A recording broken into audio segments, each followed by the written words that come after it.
Yo, you guys, this is Blacklist to the Abyss, and you're watching my review for Brynhildr in the Darkness, aka Kiwaguro no Brynhildr, aka Goku Koku no Brynhildr, Episode 7. Alright, and in my opinion, I honestly think that this episode was the best episode of the series so far. I really do.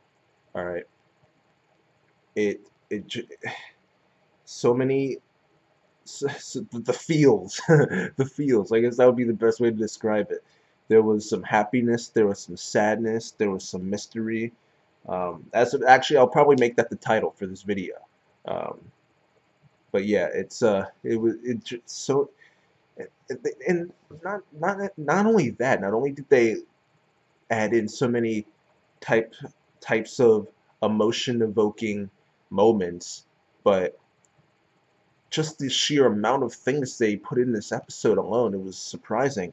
Like the episode was halfway over, and I already thought it was close to the end because of how much it happened, you know.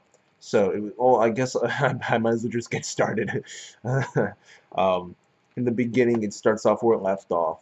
Um, last episode, Murakami, he's with Kogoro, and he ends up telling him everything that's happened up to this date so far. Okay, and he gives Kogoro the pill, and he tries to get him to figure out how to make the pill. That way, not they don't need to find out where the lab is anymore. They could just have Kogoro make them the pills they need, and then they'll be able to live. And, happy ending. All right. However, Murakami ends up getting the news that no, it's not that simple. It's going to take at least half a year. All right, it could take several years, but if they're lucky, it'll take half a year.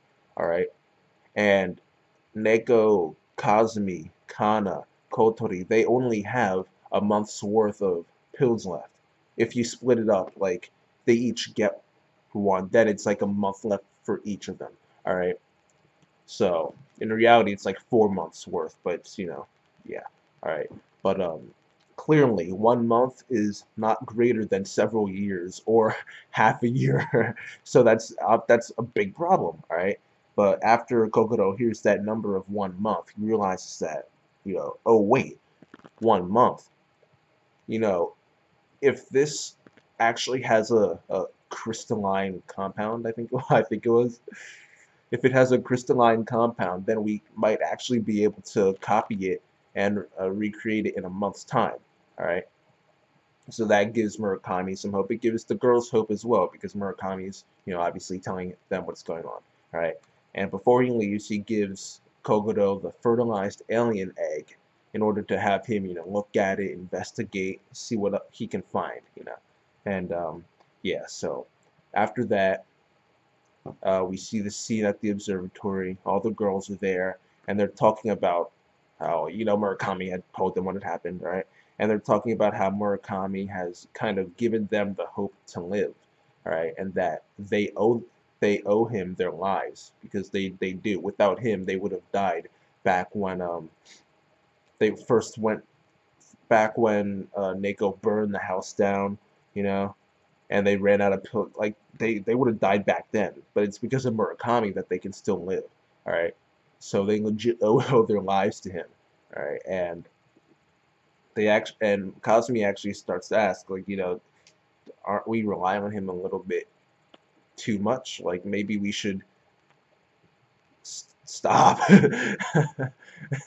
And Kana kind of tells her like, nah, it's fine. He doesn't mind because he has a thing for Neiko, so it's fine to keep relying on him.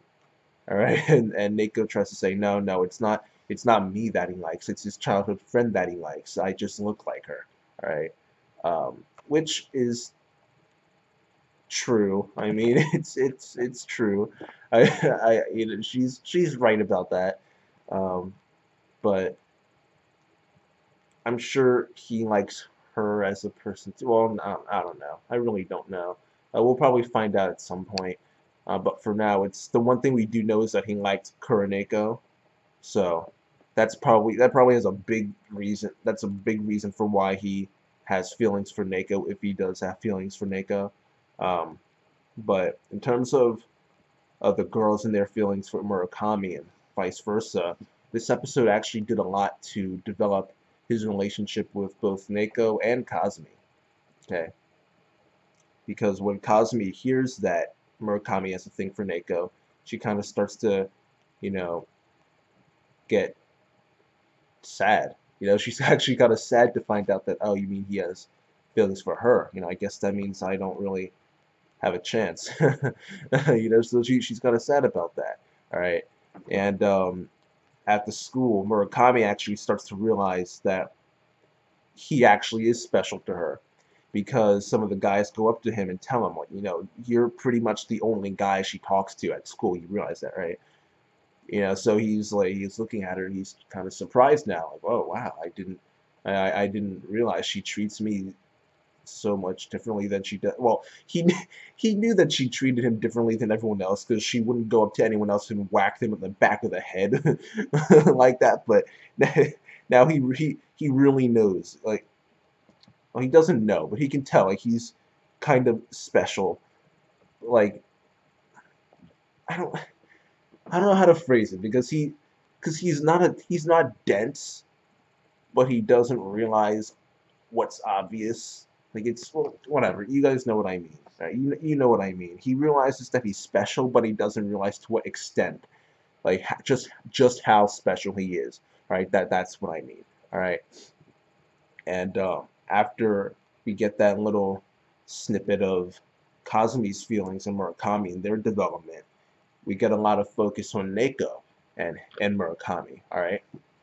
Neiko is kind of trying to come to terms with the fact that she has feelings for Murakami because she doesn't really get it. She doesn't think she likes him, but she feels as though she knows that he's special, and she just doesn't really get it. She doesn't know why he's special because she ends up at school being invited to karaoke. All right. And back at the observatory, Murakami's kind of teasing her. He's teasing her, which was pretty funny. Because she said she didn't really know how to sing, and he's like, "What do you mean you were singing before when you were singing that song?" And he's just teasing her about it. She gets embarrassed, and in the end, she used her power on him. But in the end, he ends up giving her money for karaoke and telling her that she should go. Right? And when she goes to grab the money from his hand, she ends up touching his finger. Right? Not even the hand. Not even the hand. Literally just the finger. Right? And that alone is enough to make her heart start to race and make her blush. All right. But when she went to karaoke and that other guy was hitting on her very obviously, he was very obviously interested in her, and she touched his hand and she just asked, like, why is it that my heart doesn't race when you touch my hand? which was which it was just funny because she rejected him without even realizing it. It was just funny, and all the other people there were just laughing at the dude, which was messed up. But at the same time, you couldn't help but laugh. So, yeah, but she's starting to realize that Murakami is special, right? And Murakami's kind of realizing his own feelings towards her as well. Like, he already knew that he liked Kuroneko, but he's trying to separate Neiko and Kuroneko, and like, it's just such an interesting development. He wants to believe that she's Kuroneko, so it's hard for him to kind of bury his feelings, but he's just not he he can't stop himself from seeing her as Kuroneko. He just can't. He tries to, but he can't. Deep down, he still has hope that he correctly has hope that she is in fact Kuroneko, which she is. Again, should be obvious. Kuroneko, Kurohaneko should be obvious, but apparently not.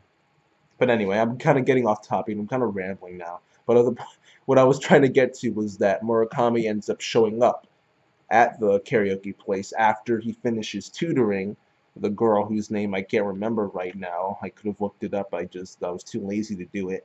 Because she does show up again later. She's not like this isn't like a one scene type of deal. She does show up later. Um, Dude's got his own harem now. She clearly has feelings for him. So maybe he is dense. Maybe he's denser than I give him credit for. He's definitely not freaking what's the dude's freaking name from Infinite Stratos? How can I not remember the dude's freaking name?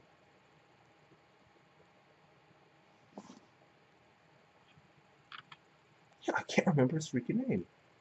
Oh, who cares? All right, who cares? All right, who cares? Infinite Stratos, dude. Densest male harem character ever, densest female harem lead ever, and by far densest harem lead character in general is the girl from Blood Sea. I swear to God, this girl is insane. All right, she's so free. She's impossibly dense. All right, impossibly dense. All right, but whatever. I'm getting so off topic. I don't even remember where I was now. Oh yeah, yeah. Tutor girl likes Murakami. He doesn't realize it, but he leaves early to go essentially stalk Neiko. But really, it's to just make sure that she's okay and everything like that. And in order to come up with an excuse for why he's there, he he actually when he runs into her, he actually fakes being tsundere. I've I've never seen this before. I've seen people being cliches, like being cliche tsundere, but I've never seen someone pretend to be tsundere so that the person could figure out what it was that they meant to say without them actually having to just come out and say it. Like the dude literally pretended to be tsundere. The problem is that Neiko didn't realize she doesn't know what a tsundere is, so she took what he was saying at face value, and she just didn't understand. So that's a shame. But yeah, but they got some development in this episode, so that was that. And later, and after that, we gradually switch over to Cosme development. Um, After that, we see the scene at the observatory, fan service, comedy, the usual.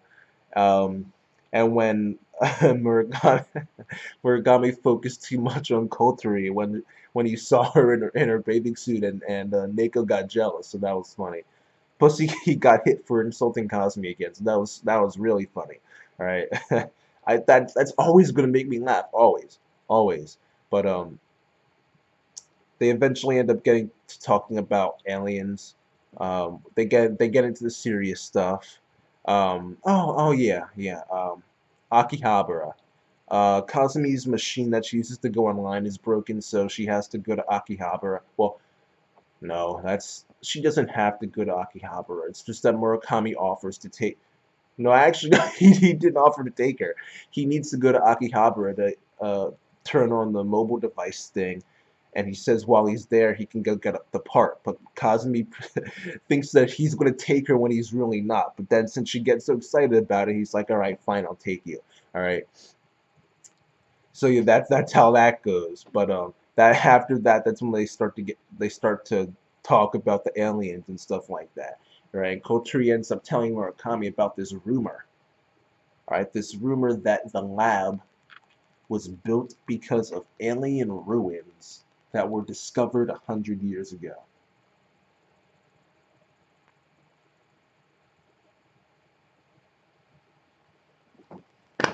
I don't know what to I don't know what to think about that. Um, I honestly just don't know what to think about that. I need more information. I need more information about these ruins. I need more information about aliens in general because Kotri talked about the alien that she saw, and she said it looked more like Niku, all right, more like meat, and not like the amoeba that we saw coming out of what's her face's harness back at the other lab, and that makes me think, okay, so that's not what. Of course, it's always possible that there are different types of aliens. Obviously, not all aliens will look the same. If you've seen Space Dandy, if you've seen literally any show with aliens, To Love Ru, it doesn't matter. Any show with aliens, then that not all aliens look the same. So it's extremely possible that that amoeba thing is still an alien. But right now, it's up in the air. It's not as certain as it was before. It's highly possible that it's my Madoka theory, my Madoka Magica theory, where it's like their souls were taken out of their body and transformed into that and stuck inside the harness. The harness are essentially their soul gems. All right, so that's what my theory is, but that who knows, but we'll see eventually. But according to Koturi and Kana and all of them, all of the girls there have seen that meatball alien thing. All right, so that's kind of interesting. Um, we're getting more into the alien storyline now, but I'm pretty sure we're going to take a break from it for a while, especially since they're talking about Valkyria now. All right, Valkyria, this S-rank magic user, this S-rank witch who's even stronger than Kakaako. All right, this girl can apparently, well, I guess, is that kind of a spoiler saying that she's a girl? Not really, because how many male witches have we seen so far? Seriously, but yeah, but she, this girl Valkyria, can actually destroy humanity multiple times over. Or at least that's what the rumors say. All right, and she can essentially she can lead humanity to ruin. And that quote right there is what leads Neiko to remember her flashback from, well, like episode 2, episode 3. It's something from a few episodes ago.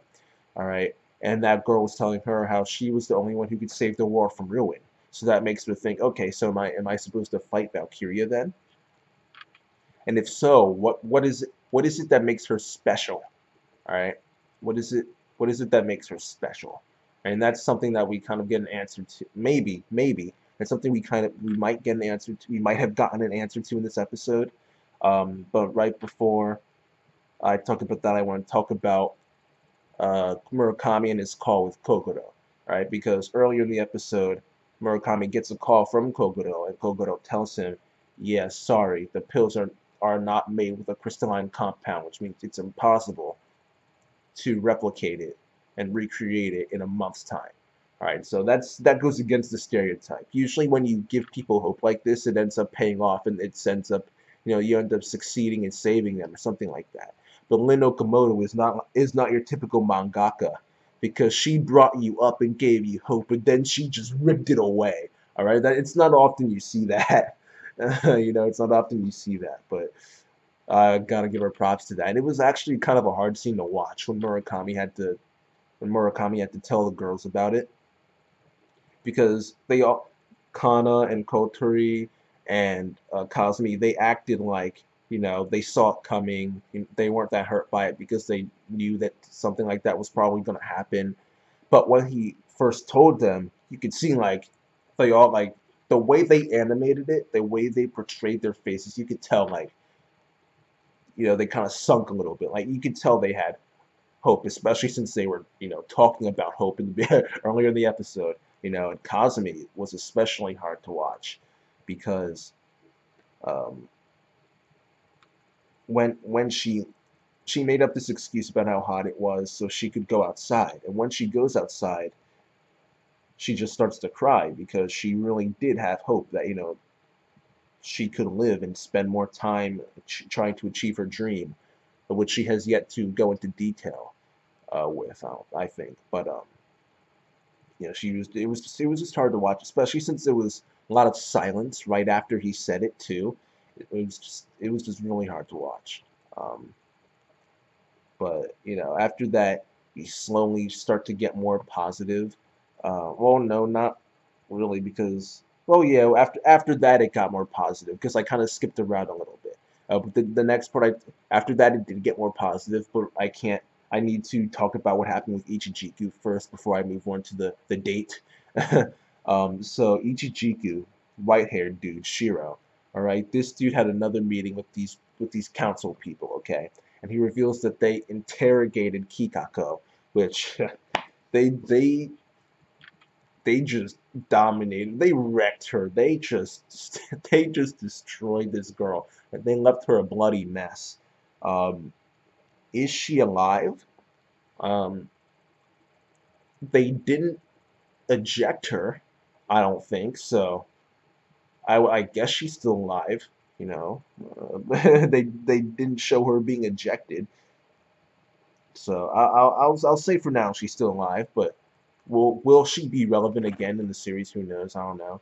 But according to Ichijiku, the results of the interrogation led them to discover that she had seen with her own two eyes number 1107.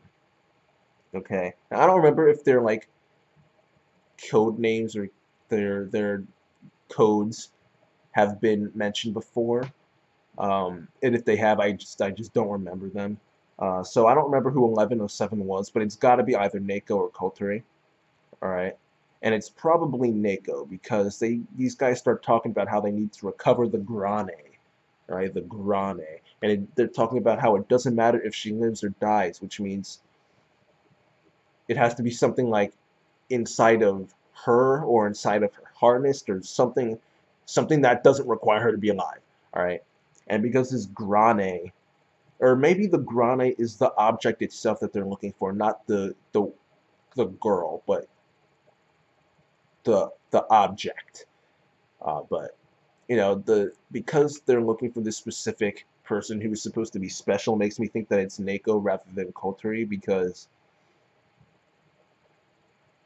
she's, you know, supposed to save the world from ruin and all that, so she's special. So you know, special person, maybe they're the same, you know. So yeah, that's what I'm thinking right now. Um, I know they're in the manga right now. This isn't much of a spoiler, but it's not really a spoiler at all. But in the manga, they're chasing after one of the girls as well, and I just don't remember the freaking code names. I just don't remember who's who. But the point is that it's definitely, it's either Neiko or Kotari. It's gotta be one of them. But it's probably Neiko. Um, but yeah, that's it for that meeting. Ichijiku ends up leaving, and they confirm that rumor about the ruins, right? About how you know, the 100 years ago the alien ruins, the lab was built because of that. They confirm that, all right. And they talk about, you know, their goal and how they need to achieve it and stuff like that. You know, stuff like that. All right. And Ichijiku, once he leaves the meeting, that blue haired guy, Aoi. All right, I'm just gonna call him Aoi.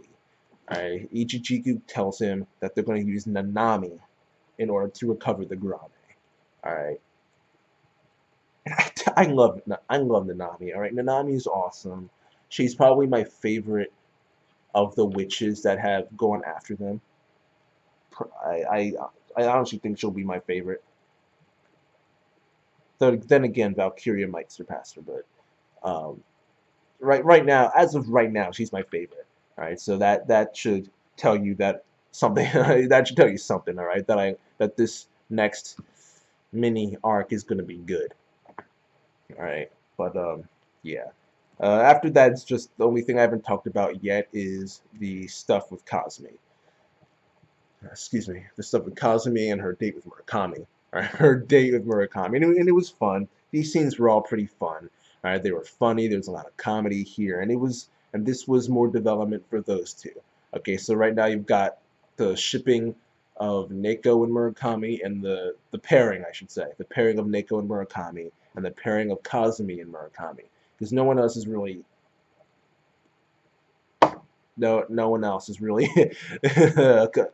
they're just not even close, right? Who else? Kana? No, that'd be creepy actually.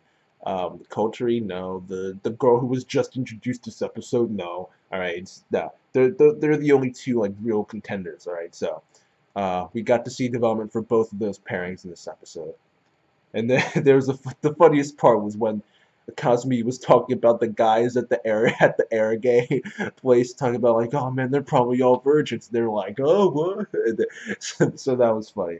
Um, but yeah, while they're there, they go. Let me speed this up because it's getting way too long.